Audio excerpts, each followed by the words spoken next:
Wayithanda zami, ake sikhulume-ke nala indaba eyokuthi isikhathi esiningi yenziwa osisi lento.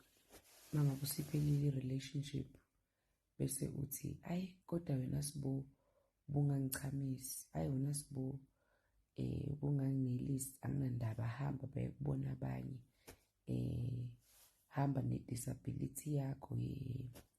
Ngiyazi ukuthi amadoda-ke i-ego yendoda ma ufuna ukuyikrasha nje indoda ibe into engaka, ufuna ukuyitshela ngokuthi ipipi layo lincane kangakanani, but asikho-ke lapho. Sazama iyekeni lento yokuthi uma kuphela i-relationship usuyithuka indoda ngokuthi ade ingakuchamisi, wena awunandaba, ibinepipi elincane ongalizwa, kodwa ade uhleli naye unyaka wonke, kade uhleli naye u-2 years, uhleli naye u-3 years. Uyabo, bewuthuleleni for 4 years ungachami? Bewuhlaleleni wazi kahle ukuthi wena into oyifunayo uyafuna ukuchama unyaka wonke? Sekuthi manje masenihlukana bese uthi hhayi wena vele ubungangichamisi. Uhlulwa yini manje njengoba ukwi-relationship? Indoda uma isuka phezu kwakho isiqedile bese uyamtshela ukuthi anginelanga. Awukhuluma into ey'ningi, awusho ukuthi hayi beba awungichamisanga, beba angichamanga. Sithando sami, bengingakaneli, anginelanga. You understand? Ukusho ngaleyo moment masethi hhayi-ke mina ngikhathele indoda yokuthukwa-ke leyo. Indoda yokuthukwa-ke leyo le etshela ukuthi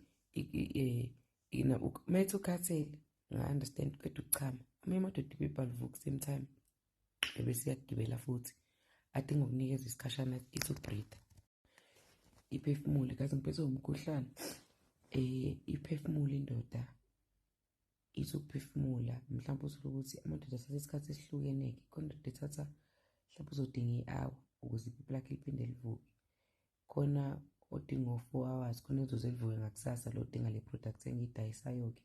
Lama-product ami okuchamisana nokuthi amadoda aphuze ukuchama nompisi nani nani. Uyabuka kwamanye amavidiyo-ke lama-products engiwashoyo. Ake siqhubeke nalena. Uthole ukuthi kufanele ukuthi aphuze ukuphumula bese phinde yakugibela. But i-advice engayinikeza amadoda, njengomuntu wami usuchamile, sengithi mina kuwena sithando sami, anginelanga. Kufanele ukuthi ukwazi ukuthinta ubhontshisi phecelezi umsundu. Uyabona into engisho ukuthi la kufanele phela umuntu uqala ukuthi umromanse. Vele ngiyazi ukhathele nawe uyaqeda, uqeda ukungichamela, usaphumula nawe. Uyabona into leyo. But njengomuntu wami sengishilo ukuthi umuntu wami anginelanga. Qeda ukusula ipipi. Mawuqeda ukusula ipipi, buya-ke. Mawukuthi umuntu wakhe uyawuthanda umunwe, sifake umunwe. Umunwe asiwufaki kanje, sathi uthi uyawufaka bese uthi uyakheva. Umzama ngomunwe, ubuyamqabula la emqaleni, ubuyamtshela ukuthi uyamthanda. Angithi manje usufuna ukuthi anele, phecelezi ufuna ukumchamisa ngoba uthi akanelanga. Mawukuthi umuntu wakhe akawuthanda umunwe, kufanele ukwazi ukuhlekihla umsunu, phecelezi ubhontshisi loba lapha uthinte wona slowly, uthi noma uyikhothe-ke gqe. Uyikhothe-ke bakwethu. But kufanele ukuthi umuntu wesifazane anele. Kubalulekile lokho. Hhayi nina wesifazane kufanele ukuthi nikhulume, hhayi indaba yokuthi mase sekuhlukwana cha. But-ke hey, khona bangakwazi-ke ukuchamisana at all. But angifuni ukuthi lokhu sihleli siblame amadoda kuphela. Kunabantu besifazane nabo abangachami nje. Ngoba vele uhlale ecabanga iy'nkinga zakhe during ucansi. Omunye udinga ukusaqala ayidlalise yena eyedwa.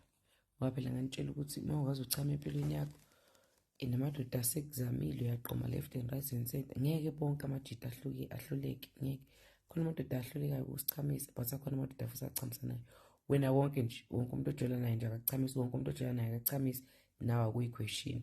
Hlala phansi, thenga ithoyizi, noma ufende umcamele njengoba nganifundisa, wenze njalo sithando sami, uqhubeke ne-life.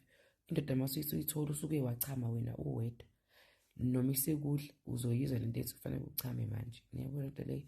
So-ke ake siyeke-ke ukuthi mase sihlukana kuyimasitshelana ukuthi besingachamisani. Khuluma manje kwi-relationship yakho.